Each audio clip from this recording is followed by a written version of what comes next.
Hello friends, welcome to the previous questions with Prachi. हम कर रहे हैं पिछले लास्ट 2 वीडियोस से अपने अधिनियम की सीरीज कंप्लीट, और उस सीरीज़ में लास्ट 2 अधिनियम बचे हैं हमारे, भारत शासन अधिनियम 1935 और स्वतंत्रता अधिनियम 1947। तो आज हम डिस्कस करने वाले हैं भारत शासन अधिनियम 1935 की विशेषताओं पर। ये अधिनियम भारत में पूर्ण उत्तरदायी सरकार के गठन में एक मील का पत्थर साबित हुआ। ये एक बहुत ही लंबा और विस्तृत दस्तावेज था। ठीक है, इसमें 321 धाराएं थीं और 10 अनुसूचित थी। इस अधिनियम की कुछ विशेषताएं हैं, जैसे भारत शासन अधिनियम के तहत 1935 में ही अखिल भारतीय संघ की स्थापना हुई। केंद्र और राज्यों के बीच शक्तियों के 3 सूचियों के आधार पर बांट दिया गया है। जैसे अभी हमारे संविधान में 3 सूची हैं, संघ सूची, राज्य सूची, समवर्ती सूची। ठीक है, उसी तरीके से ये वाली शुरुआत जो है भारत शासन अधिनियम से ही हुई, जिसको केंद्र की और राज्यों की शक्तियों को 3 सूचियों के आधार पर बांट दिया। उस टाइम संघ सूची में कितने विषय थे? 59, राज्य सूची में 54 और समवर्ती सूची में, यानी जो जिस पे केंद्र और राज्य दोनों कानून बना सकते थे, उसमें 36 विषय थे। ठीक है, और जो रेजिडुअल पावर्स थी या अवशिष्ट शक्तियाँ थी वो वायसराय को दे दी, जो आज हमारे संविधान में राष्ट्रपति के पास है। ठीक उसी प्रकार क्या होता है, मतलब ये जो संघीय व्यवस्था थी कभी अस्तित्व में आई नहीं, लेकिन देसी रियासतों ने क्या करा, इसमें शामिल होने से मना कर दिया था। ठीक है, हमारे जो ये केंद्र और राज्यों की शक्तियों को सूचियों के आधार पर बांटा गया। उसके बाद क्या होता है कि ये हमारे जो देसी रियासत होती है, ये हमारे यहाँ शामिल होने से मना कर देती है। नेक्स्ट है, प्रांतों में द्वैध शासन को समाप्त कर दिया गया। यानी अब क्या होगा, द्वैध शासन, जैसे पहले हमारे यहाँ द्वैध शासन कब शुरू हुआ था, जब गवर्नर को 2 विषय दे दिए गए थे। एक पे तो गवर्नर विधान परिषद की हेल्प से कानून बनाता था, एक पे कार्यपालिका की थे।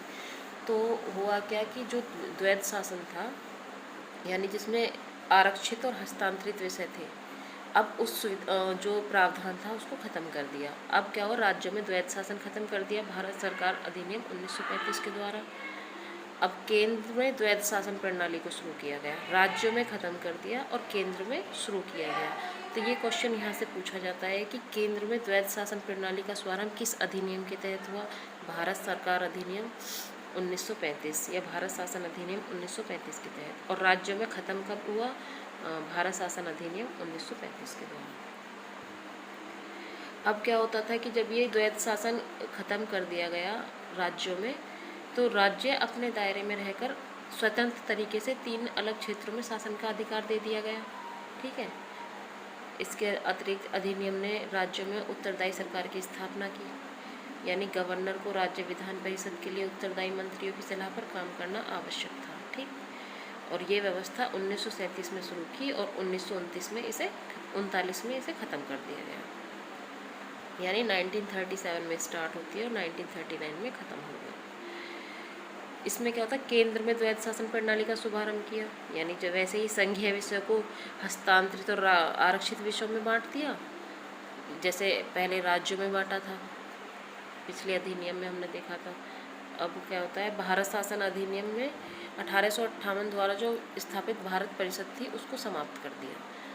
1858 में हमने एक वायसराय के लिए परिषद का गठन किया था। 1858 में जब ताज का शासन हुआ था, यानी जब भारत का प्रशासन सीधे ब्रिटिश ताज के हाथों में चला गया था, तो भारत सरकार अधिनियम 1935 में इसको भी ख़त्म कर दिया गया। अब क्या होता है, जैसे मताधिकार मिला था हमको पहले, किसी मतलब कैटेगरी वाइज मिला था, जैसे व्यापार के आधार पर या शिक्षा के आधार पर, कर के आधार पर, राजस्व के आधार पे, मतलब चुनिंदा लोगों को मत देने का अधिकार था। अब ये जो मत का अधिकार था इसका विस्तार हुआ, यानी भारत की 10% जनसंख्या को मत का अधिकार मिल गया। आरबीआई की स्थापना की गई, यानी जो आज हमारी रिजर्व बैंक है, रिजर्व बैंक ऑफ इंडिया, इसकी स्थापना भारत शासन अधिनियम 1935 के द्वारा की गई। वैसे ही यूपीएससी, यानी कि संघ लोक सेवा आयोग, राज्य सेवा आयोग, और ये दो से अधिक राज्यों के लिए होती थी, यानी कंबाइंड सर्विस कमीशन, यानी संयुक्त सेवा आयोग की स्थापना की गई। और 1937 में संघीय न्यायालय की स्थापना की गई। उसके जो चीफ जस्टिस थे वो मैरी स्क्वेयर थे। हमने पहले क्या पढ़ा था, 1773 के एक्ट में कि एक सुप्रीम कोर्ट की स्थापना होती है बंगाल में, रेगुलेटिंग एक्ट 1773 के तहत। वे अब क्या हुआ, संघीय न्यायालय की स्थापना होती है 1937 में, भारत शासन अधिनियम 1935 के तहत, और जिसके मुख्य न्यायाधीश मैरिस गुएर थे, और जो सुप्रीम कोर्ट था यानी 1773 के तहत जो सुप्रीम कोर्ट बना था उसके मुख्य न्यायाधीश एलिजा एम्पे थे। तो ये हमने कुछ कंप्लीट करें हैं अपनी भारत शासन अधिनियम 1935 की विशेषताएं। आई होप कि जो क्वेश्चंस हैं वो जनरली इसी से बनते हैं। जो जो इम्पोर्टेंट पॉइंट्स हैं वो मैंने इसमें सारे, ये नोट्स हैं मेरे, तो इनमें मैंने जनरली इम्पोर्टेंट पॉइंट्स सारे कवर करे हैं। और अब हमारा बचता है लास्ट में भारतीय स्वतंत्रता अधिनियम 1947। भारतीय स्वतंत्रता अधिनियम 1947 यानी कि इसके बाद तो भारत स्वतंत्र हो जाना था। ये अधिनियम आता है 20 फरवरी 1947 को जो ब्रिटिश के प्रधानमंत्री थे क्लीमेंट एटली, उन्होंने घोषणा करी थी कि हम 30 जून 1947 को भारत में ब्रिटिश शासन को समाप्त कर देंगे और उसके बाद जो सरकार होगी भारतीयों के हाथ में सौंप दी जाएगी। लेकिन इस पर मुस्लिम लीग ने क्या करा, आंदोलन किया और भारत के विभाजन की बात कही उन्होंने कि नहीं भैया, हम तो भारत का विभाजन चाहते हैं, हमें एक सरकार नहीं चाहिए, हम भारत में रहना नहीं चाहते। जो क्लीमेंट एटली थे प्राइम मिनिस्टर ब्रिटिश के, उनकी घोषणा के बाद आंदोलन करा, भारत के विभाजन की बात हुई। तो 3 जून 1947 को ब्रिटिश गवर्नमेंट ने फिर से ये बताया कि 1946 में जो गठित संविधान सभा द्वारा बनाया गया संविधान है उन क्षेत्रों में लागू होगा जो इसे स्वीकार नहीं करें, उन क्षेत्रों में लागू नहीं होगा जो इसे स्वीकार नहीं करेंगे। ठीक है, तो उसी दिन यानी 3 जून 1947 को वायसराय लॉर्ड माउंटबेटन ने विभाजन की योजना पेश की। इसी को हम माउंटबेटन योजना कहते हैं। एक बार इसको सीक्वेंस से पढ़ लेंगे। 20 फरवरी 1947 को ब्रिटिश प्रधानमंत्री क्लीमेंट एटली ने घोषणा की कि 30 जून 1947 को भारत में ब्रिटिश शासन अधिनियम समाप्त हो जाएगा, ब्रिटिश शासन समाप्त हो जाएगा। लेकिन मुस्लिम लीग के विरोध के कारण 3 जून 1947 को विभाजन की योजना पेश की, जिसे माउंटबेटन योजना कहा जाता है, और इसी योजना को मुस्लिम लीग ने स्वीकार कर लिया और भारतीय स्वतंत्रता अधिनियम 1947 बनाकर लागू कर दिया गया। इसकी विशेषताएं हैं भारतीय स्वतंत्रता अधिनियम 1947 की, भारत में ब्रिटिश राज को ख़त्म कर दिया गया और 15 अगस्त 1947 को इसे स्वतंत्र और संप्रभु राष्ट्र घोषित कर दिया गया। यानी अब भारत के शासन की जो बागडोर थी वो भारतीयों के हाथ में सौंप दी गई और हमारे ऊपर से ब्रिटिश प्रशासन, जो ब्रिटिश राज कर रहा था, हमारे ऊपर प्रशासन कर रहा था, अब वो ख़त्म कर दिया गया। कब? भारतीय स्वतंत्रता अधिनियम 1947 में।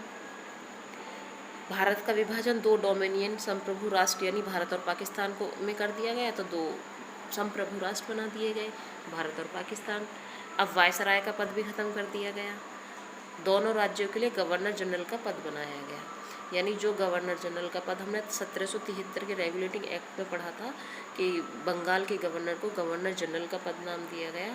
अब दोनों राज्य यानी जो भारत और पाकिस्तान थे उनके लिए एक गवर्नर जनरल का पद बनाया गया, और जो हम भारत का वायसराय पढ़ते थे उस पद को भारत स्वतंत्रता अधिनियम 1947 में ख़त्म कर दिया।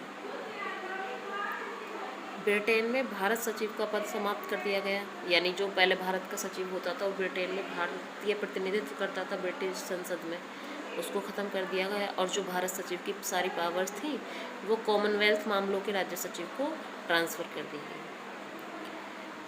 अब इसने शाही उपाधि से भारत का सम्राट शब्द भी खत्म कर दिया, यानी जब भारतीय स्वतंत्रता अधिनियम में हमारी स्वतंत्रता, हमको स्वतंत्रता मिलने के बाद, भारत को संप्रभु राष्ट्र मिलने के बाद जो भारत की बागडोर थी वो भारतीय हाथों में चली गई।